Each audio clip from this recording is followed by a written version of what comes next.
सच तो ये है कि भारत ने ये ढोंग रचाया ही इसलिए था कि नए अमेरिकी सदर डोनाल्ड ट्रंप को अपनी कारकर्दगी दिखा सके।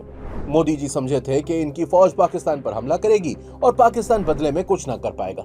अपने फ्रेंड डोनाल्ड ट्रंप को वो तश्तरी में रखकर चीन का इत्तेहादी पेश करेंगे। I present to you my friend, a friend of India, a great American president, Mr. Donald Trump. चंद रोज बाद इनका फादरलैंड इसराइल ईरान पर हमला करके चीन का दूसरा इत्तेहादी ट्रंप को पेश करेंगे। याद रहे कि पहलगाम वाकया पेश आने के वक्त अमेरिकी नायब सदर जेडी वेंस बजाते खुद भारत में मौजूद थे। 6 मई की रात जब भारत ने बहावलपुर के करीब पाकिस्तानी इलाकों पर हमला किया तो इसका ख्याल यही रहा होगा कि हम पाकिस्तान पर हमला करेंगे, पाकिस्तान को कहेंगे कि भारत तवील जंग नहीं चाहता, पाकिस्तान अपनी तबाह हाल मईशत से डरकर जवाब देने की हिम्मत नहीं दिखाएगा। बाजी मगर उस वक्त पलट गई जब पाकिस्तान ने भरपूर कुव्वत से भारत के आधी रात के वार का जवाब देने का फैसला किया।